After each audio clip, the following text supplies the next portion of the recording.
dari mewakilkan. Ketika dia diwakilkan menjual mobil, jualkan mobil ini, dijualnya, kemudian yang membeli ini mengasih tip. Terima kasih kamu sudah jual mobil ini kepada aku. Kasih tip. Tipnya ke siapa masuknya? Tipnya kepada orang yang mewakilkan, bukan kepada wakil. Tidak boleh dia ambil.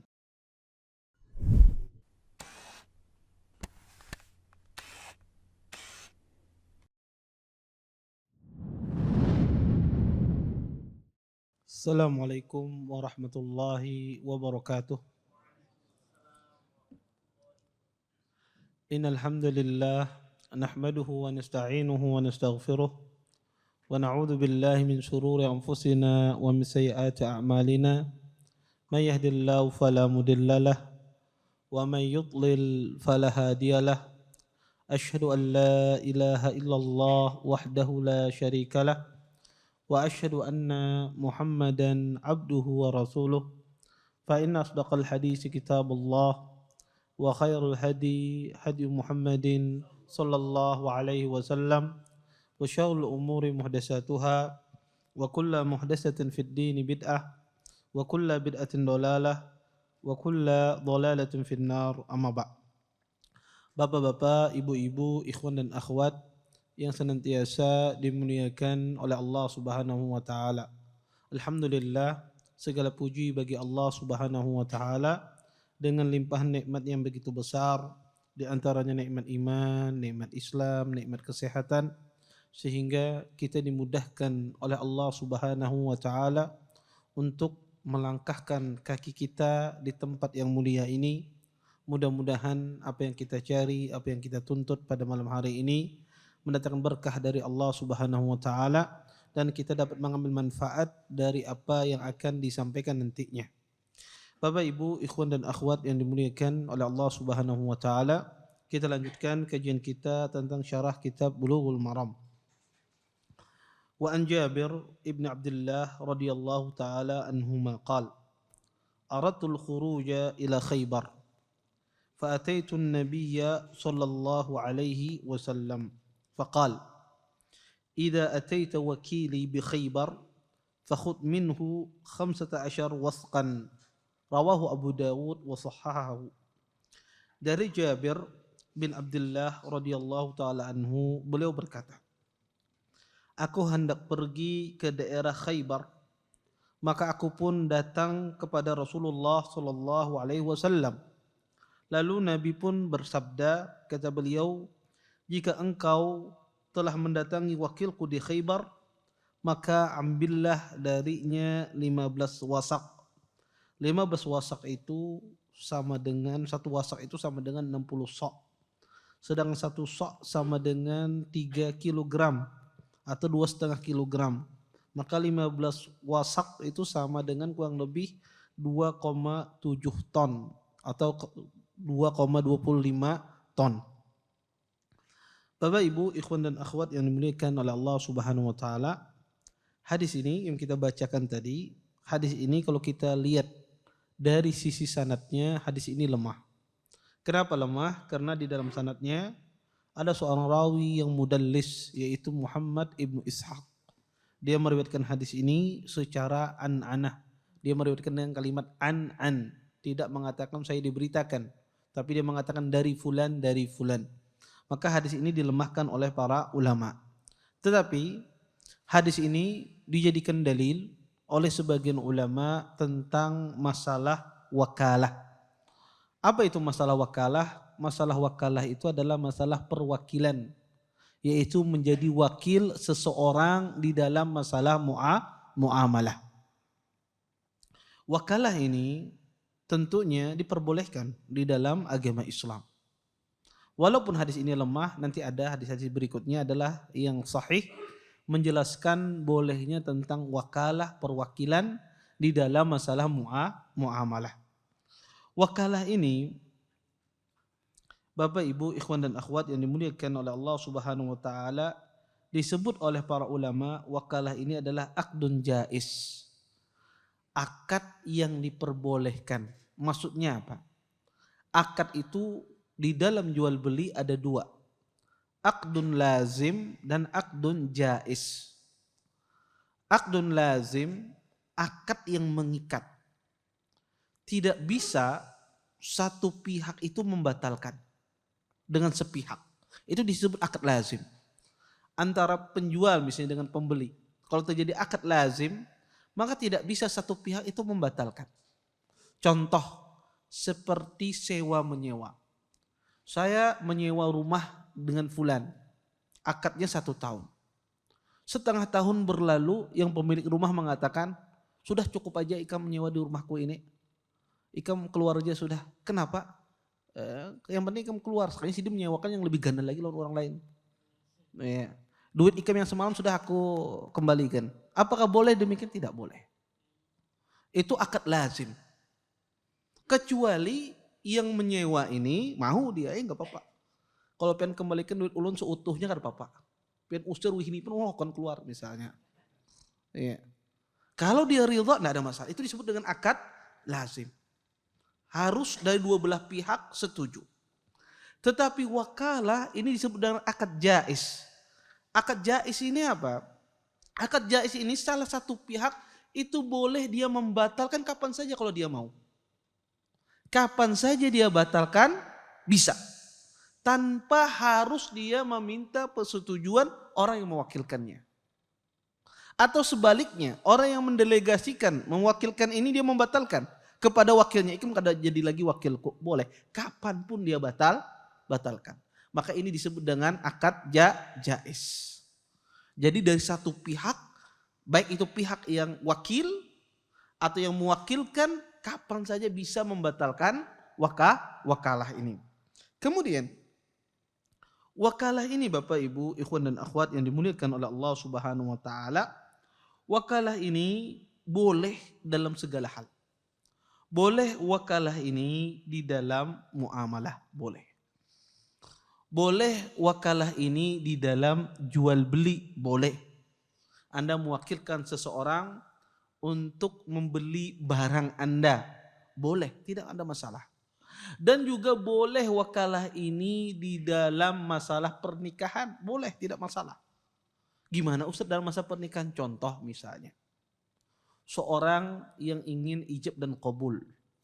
Laki-lakinya ini pemalu orangnya.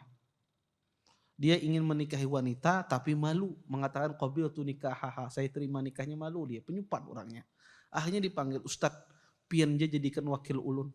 Jadi pian terimakan akadnya. Akhirnya ustadznya mewakilkan. Ketika besannya atau mertuanya laki-laki ini mengucapkan, aku nikahkan Ikam dengan anakku, aku terima. Kata ustadz ini, nikahnya si fulan, ya karena dia mewakilkan kepadaku, boleh diwakilkan, tidak ada masalah. Tetapi hati-hati, bisa jadi ustadz yang menikahinya. Ya. Maka diwakilkan boleh, tidak ada masalah. Ya, di dalam pernikahan boleh, wakalah masuk di sana, boleh, tidak mengapa. Ya. Dan juga boleh ya wakalah ini, perwakilan ini dalam masalah talak, boleh. Seorang mewakilkan orang lain untuk mentalak istrinya, boleh tidak? Boleh, nggak apa-apa. Sebab itu pula wakalah dalam masalah rujuk terhadap istri. Supan, ya egonya masih tinggi merujuk istrinya, padahal sudah habis waktu iddahnya ini. Anak merujuk, rasa koler, rasa rakawa. Masih tinggi egonya, akhirnya menyuruh abahnya, mintuhannya, pian aja rujuk kakan. Ya, akhirnya mintuhannya mengatakan, Ikam sudah dirujuk oleh suami Ikam, aku yang jadi wakilnya.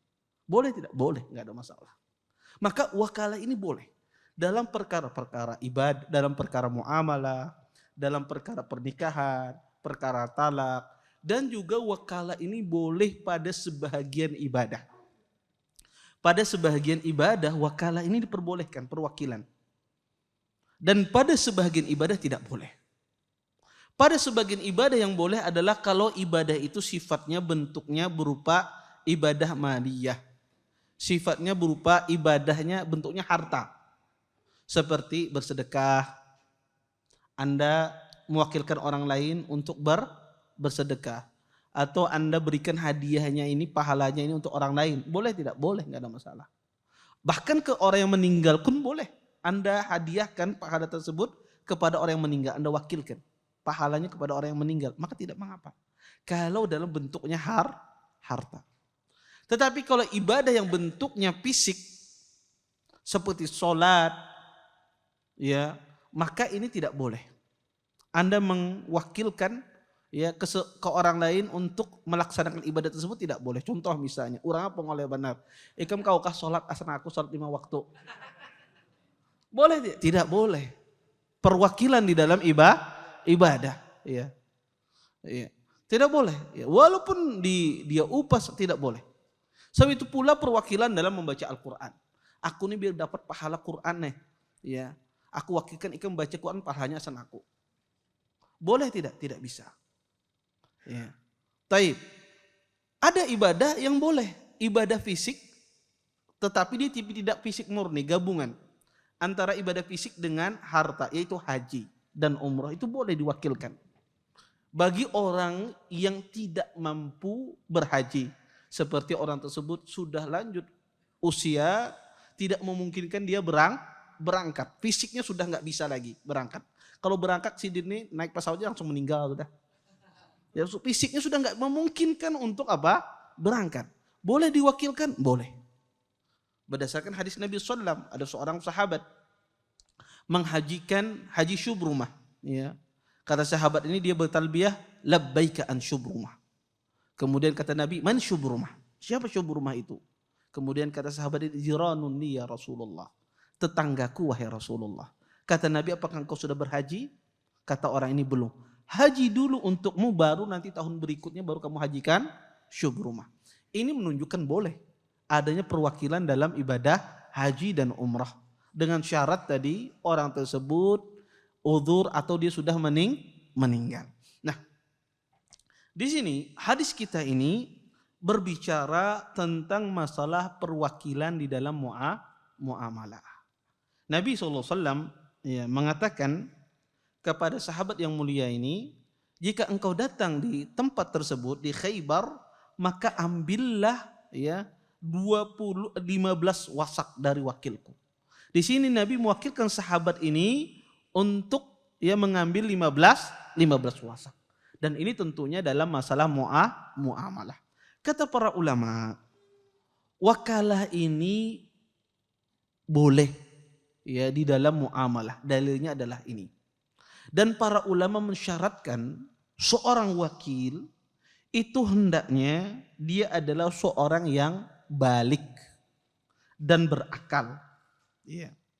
Maka tidak boleh kita mewakilkan sesuatu kepada seorang yang tidak berakal. Baik itu orang gila atau orang yang safih, tidak pandai dia, tidak paham, tidak boleh. Harus orang tersebut balik dan berakal. Kata Allah, wala tu'tus sufaha amwalakum. Jangan engkau kasihkan harta kalian kepada orang yang safih, tidak pandai, tidak paham. Makanya sebuah kekeliruan seorang ayah misalnya menyuruh anaknya masih kecil untuk membelikan barang. Nak, belikan pang apa ya? Kalau orang contoh masyarakat umum ya biasanya menyuruh untuk membelikan misalnya makanan untuk ayahnya. Atau ibunya menyuruh anak kecil, nak tolong belikan cabai rawit di warung misalnya. Padahal anaknya masih kecil. Boleh tidak wakalah semacam ini? Tidak boleh. Anak kecil tidak boleh diwakilkan dia belanja membeli. Kecuali anak kecil tersebut belanja membeli untuk kebutuhannya sendiri, untuk keperluannya sendiri. Kalau untuk keperluannya sendiri, permen, coklat, tidak ada masalah. Tapi untuk keperluan orang lain, bukan keperluan hajatnya dia, ya, maka anak kecil yang belum mumayyiz itu tidak boleh. Ya tidak boleh ya. Anda suruh misalnya, ibunya menyuruh beli tukarkan tisu misalnya. Itu bukan kebutuhannya dia. Sedangkan anak Anda masih kecil, usianya 5 tahun, 6 tahun misalnya. Maka tidak boleh. Karena tidak boleh diwakilkan kepada anak kecil. Ya, dan ini sering terjadi kesalahan. Ya. Kemudian kata para ulama, ya, dia juga harus berakal. Ya, kalau dia tidak berakal, orang gila ya, atau majnun, maka tidak boleh dia menjadi wakil kita di dalam jual beli. Kemudian para ulama mengatakan wakalah ini ya Kapan wakalah ini kita katakan terjadi perwakilan? Maka wakalah ini, perwakilan ini bisa diwujudkan kalau sudah kita berkata-kata, Ikam jadi wakilku, sudah sah. Atau dalam bentuk perbuatan. Ya, orang itu mengatakan, saya tunjuk, sana, misalnya. Paham? Oh, berarti jadi wakilku. Selama walaupun dengan isyarat tapi dipahami isyarat tersebut sebagai wakilnya, maka sah wakalah itu. Atau dengan bentuk tulisan di WA. Ikamlah jadi wakilku manukan inilah. Sah tidak wakalahnya? Sah. Maka wakalah itu tidak mesti dengan perkataan. Boleh dengan tulisan. Apalagi zaman sekarang. WA dan semisalnya. Maka boleh dalam bentuk tulisan jadi wakil. Kapan wakalah ini dibatalkan? Kapan wakalah ini batal dengan sendirinya? Para ulama mengatakan, kalau seandainya wakalah ini batal, ya, kata para ulama, pertama, jika seandainya mati salah satunya, wakilnya atau yang mewakilkan meninggal, ya. Sidin, ya, pas mewakilkan, ya, Ikam tolong jual mobilku lah, ya, harga mobilku ini 200 juta, tolong Ikam jualkanlah. Nggih. Akhirnya dia mewakilkan, sekalinya dijual Sidin 1 miliar misalnya. Dipadakan bah aja. Mobil pian ditawar uang dah 1 miliar, urang hanya menawar aja, belum membeli. Sidin kehimoan langsung meninggal. Ya, dapat duit 800 juta ini untung. Ya. Kehimoan Sidin langsung meninggal. Taib. Apakah wakalahnya diteruskan? Enggak, berhenti Anda di sini. Karena orang yang mewakilkan Anda sudah meninggal, walaupun belum terjadi transaksi, sudah ada tawar menawar. Enggak, berhenti. Anda harus kembali kepada ahli warisnya. Apakah ahli warisnya setuju untuk diwakilkan ataukah tidak? Maka wakalah itu berhenti dengan sendirinya dengan meninggalnya orang yang mewakilkan. Atau dengan orang yang ditunjuk sebagai wakil ini dia meninggal, maka berhenti wakalah tersebut. Sehingga kalau terjadi salah satunya meninggal, maka akadnya langsung selesai. Yang kedua, kata para ulama, wakalah ini, ya, juga selesai kalau seandainya salah satunya hilang akalnya, menjadi gila. Ya, misalnya ada seseorang diwakilkan, ya, tolonglah Ikam, ya, jualkan rumahku. Ya. Kemudian orang ini ingin menjualkan rumah, ternyata dia dapat masalah dengan istrinya di rumahnya. Akhirnya istrinya minta cerai. Ya, istrinya nuntut dia cerai. Kemudian dia tidak bisa berpisah dengan istrinya. Dia saking cintanya sama istrinya, akhirnya dia pun menjadi gila. Ya. Kemudian dia menjadi gila, apakah batal? Akad wakalahnya batal. Ya, selesai. Kalau orang itu sudah hilang akalnya, salah satunya, maka dengan sendirinya akad wakalah itu selesai. Kenapa? Karena wakalah itu berkaitan dengan hidup orang dan akal. Kalau salah satunya hilang, maka selesai akad wakalah tersebut. Kemudian di dalam akad wakalah ini, ya, banyak orang itu tidak bisa membedakan antara akad wakalah dengan akad simsar. Simsar itu adalah maklar, ya, atau ad-dallal. Ya. Banyak orang tidak bisa membedakan dua jenis profesi ini, antara wakalah, wakil sebagai wakil, dan sebagai maklar. Maklar itu dia, ya, harus, ya, memiliki, ya, maklar itu pertama dia harus amin, orang yang dipercaya. Kemudian yang kedua, maklar itu harus khabir, memiliki pengalaman, ahli dalam bidangnya. Maka seorang maklar, dia bukan ahli dalam bidangnya, menjadikan maklar, ini kada boleh. Kenapa kada boleh? Karena pastinya berdusta. Ya, contoh misalnya, aku ini maklar tanah, padahalnya kada paham sama sekali tanah. Kalau hendak berjual tanah, bertakun dulu berapa harganya. Ya, dia tidak paham sama sekali dan dia tidak mengerti. Tetapi dia mengatakan, aku ini maklar tanah, pian aja, ya lawan ulun percaya aja pian hendak nukar tanah. Bepadah lawan ulun carikan kena yang termurah tanah. Kalau pian hendak tanah daerah mana aja ada, di mana aja ada. Ulun punya banyak channel misalnya. Padahal dia nggak punya sama sekali. Iya, dan dia tidak memiliki pengalaman sama sekali. Apakah boleh maklar semacam ini? Tidak boleh. Maklar itu dia harus amanah dan dia harus memiliki khabir, pengalaman, kemampuan. Iya. Berbeda dengan wakil. Wakil tidak mengharuskan dia memiliki keahlian. Tidak mengharuskan dia memiliki keahlian. Antum boleh saja mewakilkan orang lain, yang penting antum percayai. Kemudian wakil itu langkahnya terbatas, gerakannya terbatas. Berbeda dengan maklar. Maklar itu gerakannya tidak terbatas. Maklar itu dia bisa mengambil keuntungan dari dua belah pihak. Dari pihak penjual dan pihak pembeli. Bisa dapat keuntungan dia dari kedua-duanya. Ini maklar yang cerdas. Ya, dari orang minta carikan tanah, ya dapat untung berapa pen bari ulun. Ya, aku barikan 10% misalnya. Kemudian dapat ya penjualnya, ya berapa pen jual ini? Seini nah ya. Berapa pen bari ulun? Seini, dapatnya kedua-duanya. Ya, kedua-duanya dari penjual dapat, dari pembeli dapat. Boleh tidak? Boleh. Selama tidak merugikan salah satu pihak. Selama dia jujur. Ya. Maka boleh. Tetapi wakil tidak. Dia mengambil upahnya dari mana? Dari yang mewakilkan. Dari mewakilkan. Ketika dia diwakilkan menjual mobil, jualkan mobil ini, dijualnya, kemudian yang membeli ini mengasih tip. Terima kasih kamu sudah jual mobil ini kepada aku. Kasih tip. Tipnya ke siapa maksudnya? Tipnya kepada orang yang mewakilkan, bukan kepada wakil. Tidak boleh dia ambil. Dia ambil, dia kasihkan kepada siapa? Wakilnya. Yang mewakilkannya. Tidak boleh masuk ke kantongnya. Ini perbedaan antara wakil dengan maklar. Ini dua hal yang berbeda. Taib. Kemudian para ulama mengatakan wakil ini dia tidak boleh mewakilkan kepada orang lain. Seorang wakil ketika dia dibebani, diperintahkan untuk melakukan sesuatu, tidak boleh dia wakilkan kepada orang lain. Contoh misalnya, ulun menyuruh orang ini tolonglah tolonglah tukarkan misalnya sepatu. Ulun menyuruh seseorang, jadi wakil saya. Tolong Ikam tukarkan sepatu gasan anakku. Ini duitnya.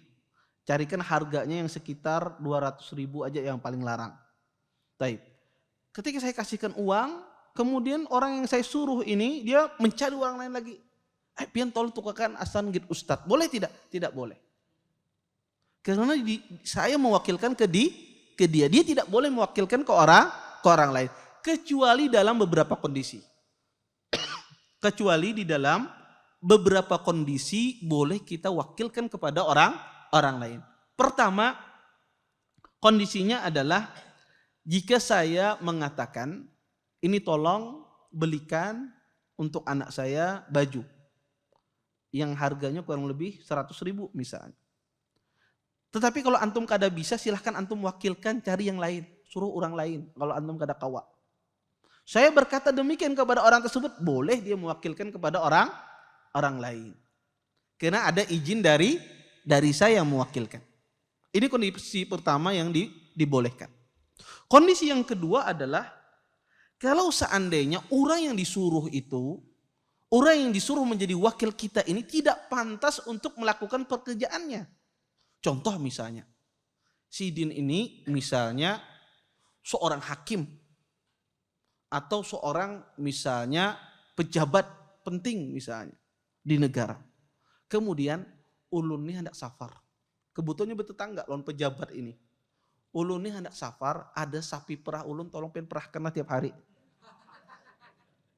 Jadi wakil dia, ini tetangga. Karena nyaman menolak rasa kada nyaman ini tetangga. Tetapi orang semacam dia tidak pantas untuk memerah. Iya. Maka dia mengatakan, "Nggih kada apa-apa." Akhirnya orang ini pergi. Iya. Kemudian dia menyuruh orang lain, anak buahnya, tolong perahkan itu. Boleh tidak? Boleh, nggak ada masalah. Kenapa? Karena orang seperti dia tidak pantas. Iya.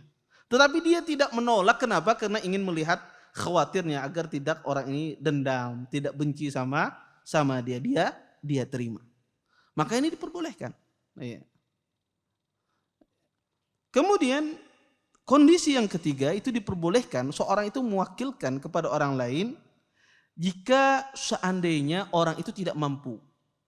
Ketika mengerjakan amalan tersebut tidak mampu. Contoh misalnya, Sidin ini kuli bangunan pian. Ikam nanti tugas Ikam lah mengangkat semen itu ya seharinya ya setiap hari itu Ikam angkat 50 sak misalnya.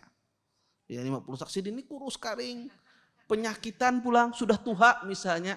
Sebuting aja pengkor Sidin mengangkat misalnya. Karena mampu Sidin, tidak mampu. Akhirnya Sidin cari orang yang genal, orang yang kuat. Ya. Ikam angkat semenit bagi dua karena hasilnya orang aku misalnya. Boleh tidak? Boleh, nggak ada masalah. Karena dia tidak mampu. Dia tidak mampu, boleh diwakilkan kepada orang lain yang bisa mengerjakan amalan tersebut. Maka ini boleh dalam kondisi semacam ini dia mewakilkan. Kemudian yang terakhir kata para ulama, kalau seandainya orang tersebut tidak bisa mengerjakan perbuatan tersebut karena dia tidak pandai. Contoh misalnya pian tukang bekam. Kemudian pian melihat ada jamaah masjid nih kayaknya mukanya jago bekam juga nah.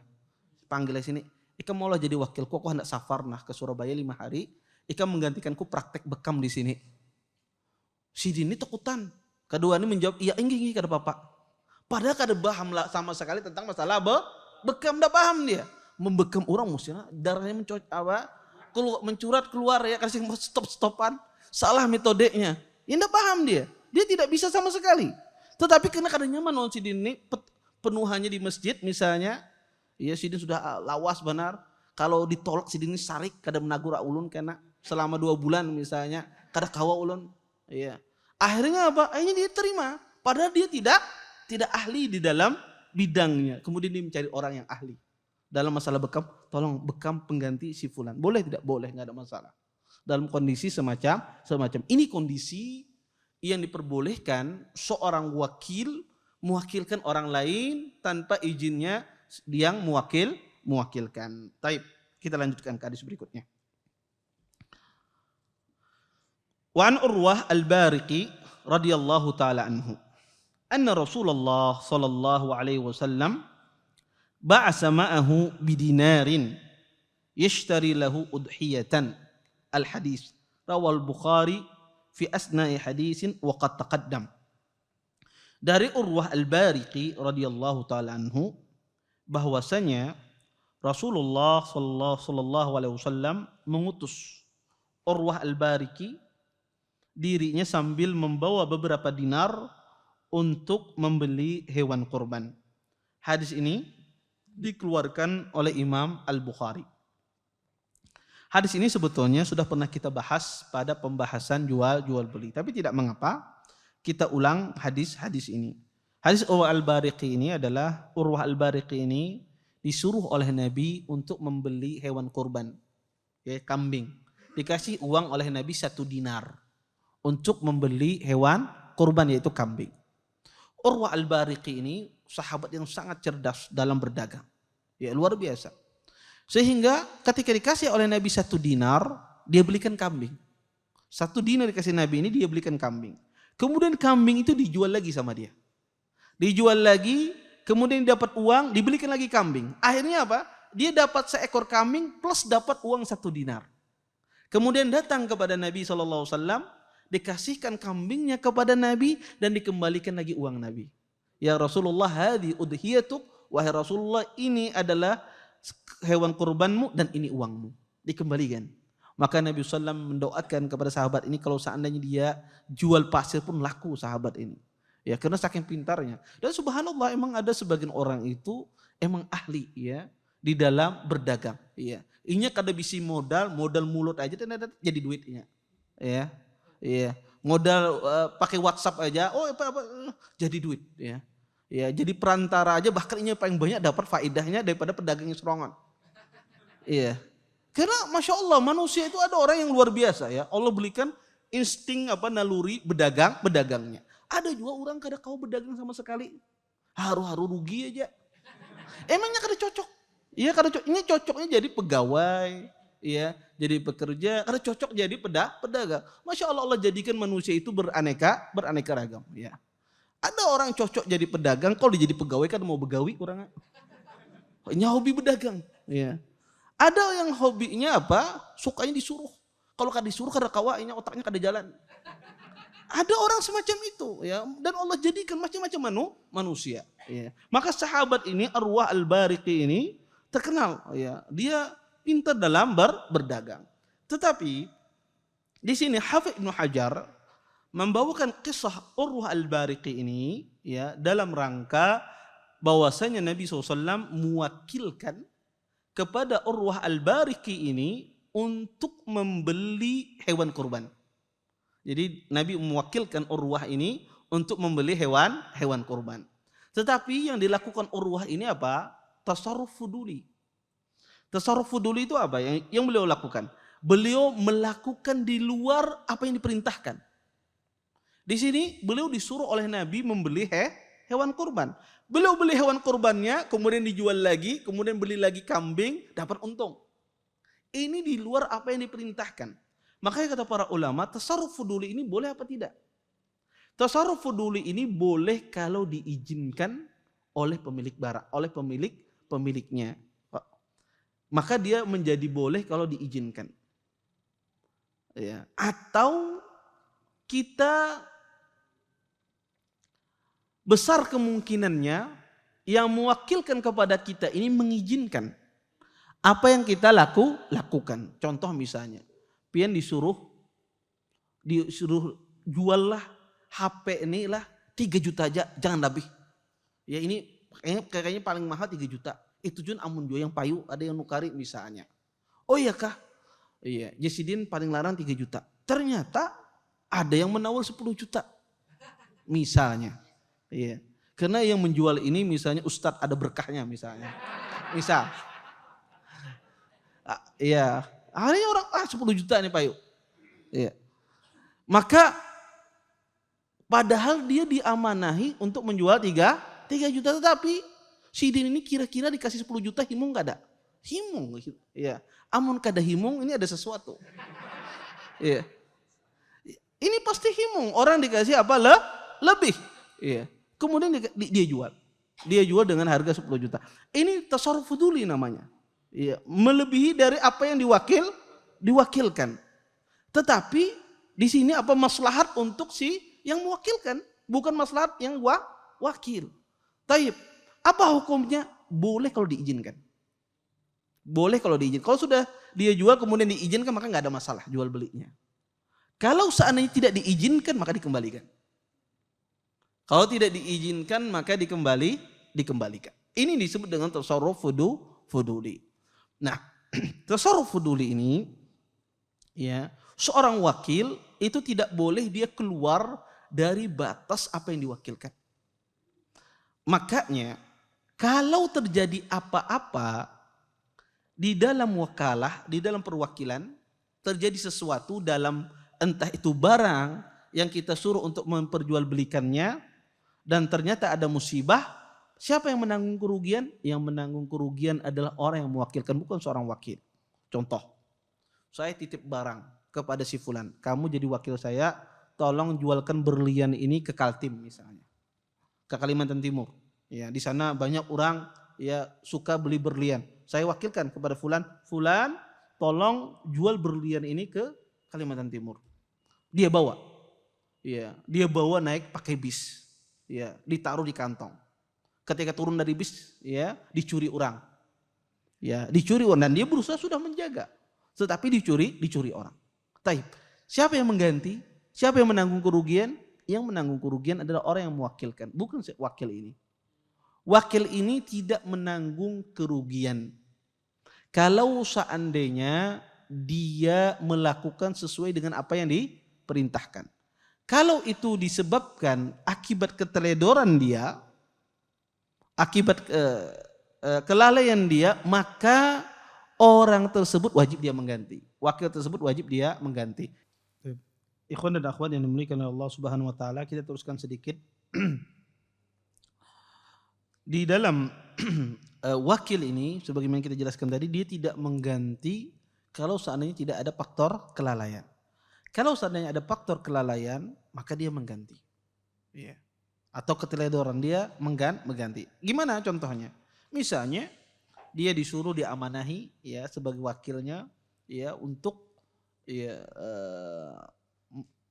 dia sebagai wakil untuk menjaga rumah misalnya. Kamu aku wakilkanlah ya sebagai wakilku misalnya untuk menjualkan rumah ini. Berapa dijual? Kata pemilik barang, ya kata pemilik rumah, dijual aku nih paling kada boleh harganya di bawah 1 M, 1 miliar. Ya minimal harganya 1 miliar. Lebih dari itu kada apa-apa. Ya, tapi minimal 1 miliar. Wakil dia. Kemudian datang pembeli. Ditawarkan 1,2, 1,3 kedede yang maunya. Rata-rata pembeli dikasih 1 miliar, nawarnya 200 juta berataan misalnya. Akhirnya beban mental yang diwakilkan di bujur juga ke rumah ini 1 miliar. Beban mental dia. Akhirnya dia beristihad. Rata-rata yang datang nih nawarin 200 juta berataan. Ada si Ikung nawarnya 800 juta. Dari 10 orang datang si Ikung ini nawar 800 juta. Kayaknya sudah kada apa-apa dijual. Ya, pasti bos himung aja ini. Ya, kenapa? Karena berataan 200 juta nawar ini si Ikung 800 juta. Ya. Akhirnya dia jual. Dia beristihad. Ya, dia jual 800 juta karena dia sudah beban mental. Tadi 200 juta datang. Akhirnya dia jual 800 juta. Akhirnya datang bosnya. Berapa Ikung jual rumah? 800 juta. Kenapa jual 800 juta? Maka disuruh 1 miliar. Oh, apa nggak ada yang nawarnya segitu? Ulun jualnya 800 juta. Maka apakah mengganti wakilnya? Ganti dia. Dia mengganti kekurangan 200 juta tersebut. Ganti dia. Keteledoran dia. Maka dia harus mengganti 200 juta tersebut. Maka seorang wakil tidak boleh dia melebihi dari apa yang diwakilkan. Kalau dikatakan bosnya 1 miliar, 1 miliar. Paling murah misalnya. Kalau lebih nggak ada masalah. Tetapi kalau kurang ini yang bermasalah. Maka kekurangan yang ada ini rugi dong. Pemilik yang mewakilkan ini rugi. Maka yang diwakilkan ya yang sebagai wakil ini dia mengganti kerugian tersebut. Kenapa? Karena ini berdasarkan kelalaian dia. Taib. Kemudian hadis Urwah Al-Bariki ini ada faedah yang besar dari hadis Urwah Al-Bariki ini. Pertama, dalam hadis Urwah ini memperbolehkan ya seseorang itu bolehnya diwakilkan di dalam jual beli sebagaimana dilakukan oleh Nabi SAW. Yang kedua, faedah dalam hadis Urwah Al-Bariki ini boleh kita mengambil keuntungan 100%. Di dalam hadis Urwah Al-Bariki ini dia ngambil untung 100%. Dia beli kambing 1 dinar, ya. Kemudian dijual lagi kambing itu 2 dinar. Berapa keuntungannya? 100%. Mengambil keuntungan banyak itu diperbolehkan, tidak ada masalah di dalam jual beli. Ya. Mengambil keuntungan banyak itu tidak dilarang. Dilarang kapan? Mengambil keuntungan itu banyak ketika harga barang itu memiliki harga yang standar. Semuanya harganya sama. Kemudian orang datang pembeli dia tidak paham, tidak pandai dia menawar. Kemudian Anda naikkan harganya dari harga yang sudah ditetapkan. Harga yang sudah standar Anda naikkan. Di sini kata para ulama, si pembeli dia boleh mengembalikan barang. Kalau seandainya dia merasa tertipu. Contoh, beras ini biasanya misalnya beras gambut. Ya beras apa biasanya di sini? Siam. Ya, harganya berapa? 14.000. 15.000 seliter misalnya. Sidin jual 40.000 seliter. Bisa. Yang datang ini, yang nungkar ini ya orang di luar Indonesia, di luar Banjar. Ya. Dia enggak paham. Padahal harga standarnya 15.000. Kalau larang pun bedanya palingan 1.000, 2.000, 3.000. Berbeda dari satu tempat ke tempat lain. Kadang sampai bedanya lebih dari 10.000. Karena dia tidak paham dia beli. Ya dia beli, ya. Dia kira itu harganya. Ternyata pas sampai di rumah atau melewati toko, ya betakon berapa? Kok kenapa jauh benar bedanya? Maka si pembeli ini boleh dia mengembalikan. Pembeli, kan ulang kada jadi nukar pen kenapa? Kelarangan. Kok ada ini murah benar Pak, ngeramput pian misalnya. Iya. Maka boleh dia kembalikan. Maka si penjual harus mengembalikan uang tersebut. Kenapa? Karena dia membeli tidak ridha. Di sini disebut dia tertipu. Tetapi kalau seandainya pembelinya ada masalah, tidak ada masalah Anda mengambil beras dengan harga mahal tersebut. Kalau pembelinya tidak mempermasalahkan. Maka pada asalnya mengambil keuntungan 100% itu tidak ada masalah. Maka silahkan orang berdagang itu mengambil keuntungan sebanyak-banyak, tidak ada masalah. Makanya jual beli itu disebut dengan akdul mumakasah. Akad adu kepintaran. Mana yang lebih pintar, penjual apa pembeli? Si penjual memikir bagaimana mengambil keuntungan sebesar-besarnya, mengambil fulus dari pembeli ini sebesar-besarnya. Si pembeli bagaimana mengambil barang ini semurah-murahnya. Sampai tertangis penjualnya gimana caranya. Kan kayak gitu ya. Maka dia saling menggombal satu sama lain. Tetapi adab di dalam berdagang tidak demikian. Adab dalam berdagang itu ketika kita membeli mudah, ketika menjual pun juga mudah. Kebanyakan orang ketika menjual mengalih benar, ya. Ketika membeli penawarannya luar biasa. Ada kebanyakan orang demikian. Atau sebaliknya, kalau dia membeli menawarnya tetangis penjual, ya. Sudahnya suudzon duluan. Kalau harganya 100.000, tawar dulu 50.000. Karena pasti mengangkat harganya lebih dari separuh. Ya. Maka kata Nabi, orang itu di antara adab jual beli itu sahlun idza ba'a wa sahlun idza ishtara. Mudah dia ketika menjual, mudah ketika membeli. Ketika ada untung sudah cukup, dia jual. Pembeli pun juga demikian, ketika dia merasa harganya sudah agak murah, ya agak miring, ya maka dia beli. Semacam itu adab di dalam jual beli. Ya. Maka ini di antara faedah hadis ini, boleh seorang itu mengambil keuntungan 100%. Taib. Mungkin ini saja yang dapat Anda sampaikan, mudah-mudahan bermanfaat.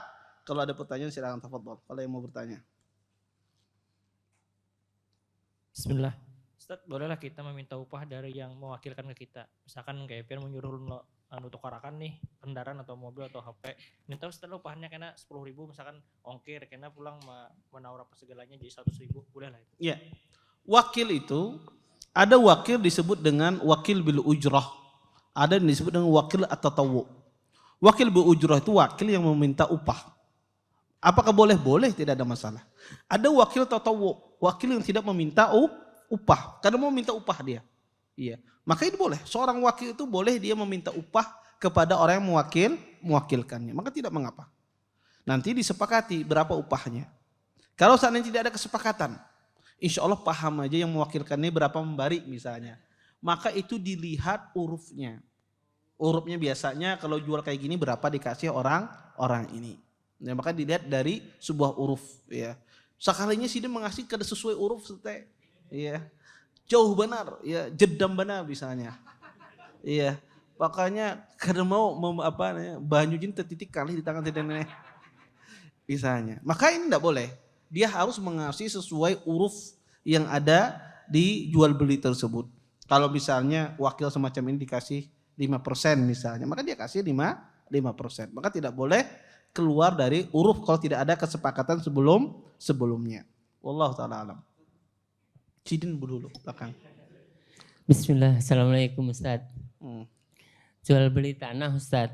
Nah, saya itu mau jual tanah, cuma sudah ngasih harga dan ngasih pesan tidak usah dinaikkan, nanti kamu dapat 2,5% standarnya seperti itu. Nah, tapi yang tak suruh menjualkan tadi atau yang mau menjualkan tadi, dia itu bilang begini Ustadz, nanti kalau bosku nanya harganya segini ya berarti dinaikkan. Tapi saya tidak mau gitu loh Ustadz, itu satu. Terus kenapa nggak mau?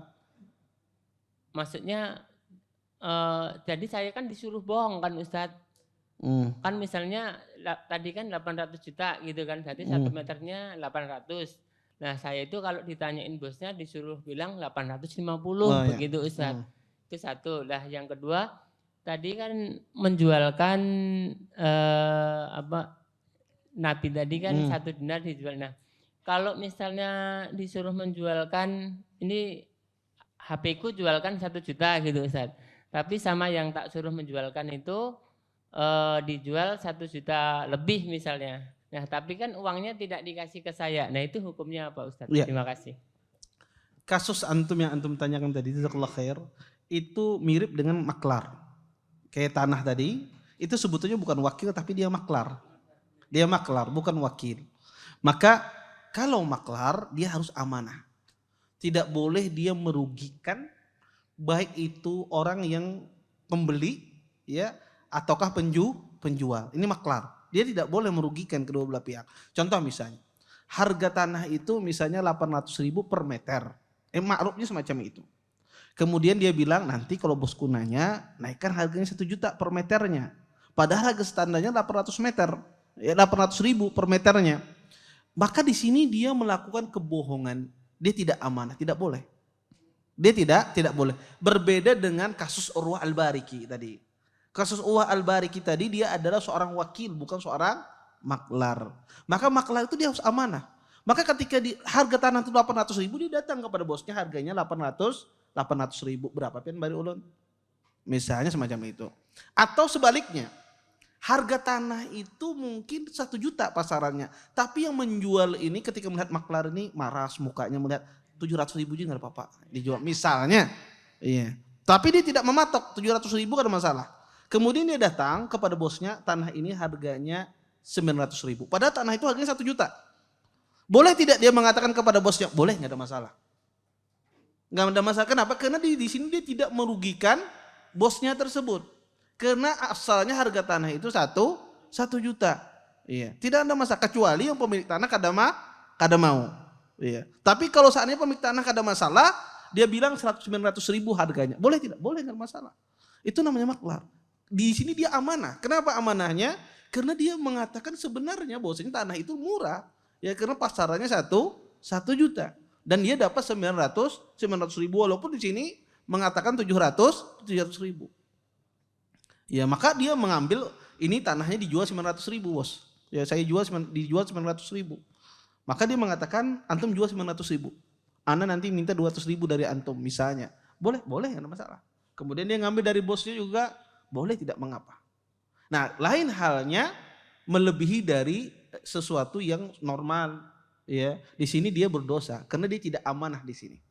Nah, adapun kasus tadi itu tidak boleh. Ya, tidak boleh karena dia berbohong. Kemudian yang kedua, pertanyaan tadi apa yang kedua lupa ulun. Jual HP. Ya. Tadi kan apa namanya dijual 1 juta terus dijual 1.200.000 misalnya. Tapi kan itu uangnya nggak dikasihkan. Uangnya tidak dikasihkan. Boleh tidak? Tidak boleh. Semua kelebihan yang didapatkan wakil itu miliknya yang mewakilkan.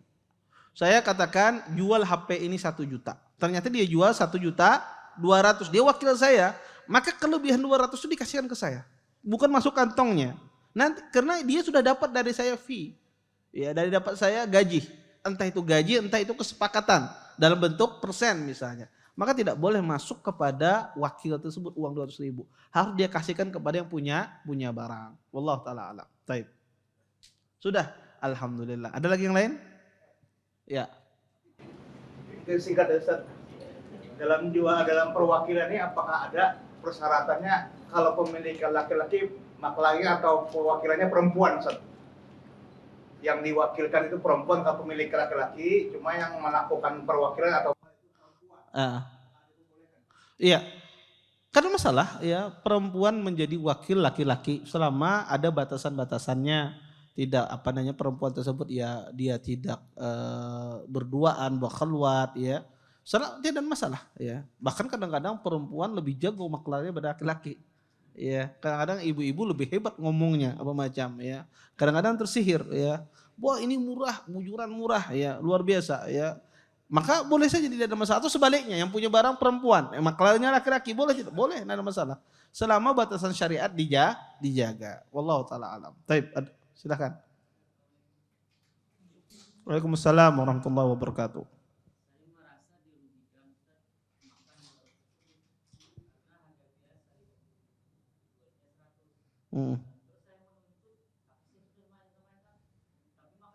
Saya makan mau menuntut bagaimana caranya Ustaz? Iya. Yang kedua Ustaz. Iya. Yang kedua Sidin mewakilkan menjual barang, cuma kebiasaan kalau kita bisa melebihi harga itu ambil aja tanpa Sidin amanatakan ambil hak, kebiasaan Sidin gitu. Jadi kelebihan dari harga kita jual itu tanpa Sidin ucapakan ambil aja Sidin, kebiasaan gitu. Itu boleh lah kan saya mengambil kelebihannya itu tanpa Sidin ucapkan. Iya. Iya. Jazakumullah khair atas pertanyaannya. Pertama, pian makan di warung misalnya yang harganya sebetulnya 50.000 tapi disuruh bayar 100.000. Boleh tidak? Ini dilihat ya, bisa jadi emang warungnya mahal. Ya kalau sebetulnya dia emang harganya mahal, ya kita harus bayar. Itu udah satu biasanya harga 50, cuma pas bikin lihatnya orangnya orang kampung. Jadi dia Naik macam. Maka itu tidak boleh. Kalau ada orang menaikkan harga dari sesuatu yang sudah diketahui ya. Biasanya nukar misalnya lontong nih harganya 10.000 ya. Pas Sidin makan kenapa jadi 70.000? Ya. Iya. Maka ya padahal lontong aja kenapa ini larang? Oh ini intalunya khusus misalnya. Iya. Maka itu tidak boleh. Itu perbuatan zalim. Gimana kita nuntut? Iya sebetulnya hakim ya, ada seorang hakim yang datang. Kalau di Saudi Arabia itu bisa nuntutnya ke baladiah. Baladiah itu jadi di Saudi itu makanan semacam makan ayam dibakar itu. Ya di atas arang atau yang di api itu harganya sudah dipatok oleh pemerintah. Nggak boleh lebih dari 14 real. Separuh itu nggak boleh lebih. Jadi kalau makan di mana aja, bintang 5 kah, apa macam tetap harganya 14 real. Tidak boleh. Nah ketika harga itu dinaikkan, kita bisa datang kepada baladiah tersebut. Dia yang nanti yang akan, tapi saya nggak tahu di Indonesia ini kemana mengadunya. Iya, mungkin ngadu ya kepada ketua RT atau iya mungkin larang apa macam. Tapi Anda nggak tahu pengaduannya kemana kalau masalah makanan itu naik, saya nggak tahu. Ya mungkin nanti ikhwah-ikhwah yang pengalaman mungkin ngasih tahu. Tapi intinya itu nggak boleh. Dia mengambil haknya kita. Iya, dia harus mengembalikan itu tidak boleh. Kemudian yang kedua, masalah kebiasaan kita suruh menjualkan barang nanti kelebihannya ambil hak misalnya. Nah ini harus dilihat. Biasanya itu maklar. Yang kayak gitu tuh biasanya maklar. Ini tolong jualkan barangku segini nah. Kalau ada pembelinya ambil aja ikam kelebihannya. Itu biasanya jadinya dia maklar. Bukan sebagai seorang wakil. Ya kalau maklar tidak ada masalah. Ya tidak ada masalah. Tapi kalau akadnya dia ada seorang wakil, tidak boleh dia mengambil kelebihan kecuali diberikan oleh pemiliknya. Kita kasihkan nih ada kelebihannya. Ulun kamu ambilnya berapa orang kelebihannya? 2 juta. Oh, pada aku aja sini. Kalau 10.000 ambil hak kamu. Iya. Maka kalau wakil dikembalikan. Tapi kalau dia maklar, maka sesuai dengan kesepakatan tadi. Ya 1 juta aku jualnya lebihnya ikam. Maka ini maklar ini. Ini maklar. Makanya saya bedakan antara maklar dengan wakil, ini 2 hal yang berbeda. Wallahu taala alam. Baik, ada lagi yang lain? Cukup? Ya, enggak. Singkat ya Ustaz. Ustaz, misalkan saya diwakilkan untuk menjualkan HP gitu seharga 1 juta. Nah setelah itu saya dapat membeli, dijual HP seharga 1 juta, tetapi sang pembeli ini memberi uang gitu kepada saya, mungkin dia senang sama HP tersebut 100.000 misalkan. Nah apakah 100.000 ini harus dikembalikan ke yang mewakilkan atau halal buat saya gitu? Iya. Jazakallahu khair. Jazakumullah khair. Maka kalau antum wakil, kemudian menjualkan barangnya, kemudian antum dikasih fee oleh pembeli, maka kemana fee itu masuk kepada orang yang mewakilkan, karena boleh masuk kantong kita. Kita kasihkan ke dia. Ini afwan tadi ulun jual barang pian, yang pian wakilkan tadi ulun jual, dulu dikasih oleh pembelinya 100.000, dikasihkan ke dia. Kalau Sidin ma ambil sudah, bukan haknya kita. Kalau Sidin ma kada apa-apa ambil aja pian, kada ada masalah kita ma ambil. Tapi harus kita kasihkan ke beliau. Itu haknya beliau. Kenapa? Karena kita sebagai wakil itu sudah dapat ujrah, ya gaji dari beliau. Maka semua kelebihan dari penjualan itu, entah itu hadiah dari pembeli, semuanya itu masuk kepada apa? Kepada yang mewakilkan. Wallahu taala alam. Baik, saya kira cukup ya untuk pertemuan kali ini. Kita tutup dengan kepada majelis. Subhanakallahumma bihamdika asyhadu an la ilaha illa anta astaghfiruka wa atubu ilaik. Assalamualaikum warahmatullahi wabarakatuh. Terima kasih. Jazakumullah khairan wa barakallahu fikum. Video ini dibuat atas partisipasi dari donasi Anda. Semoga menjadi amal jariah bagi Anda semuanya.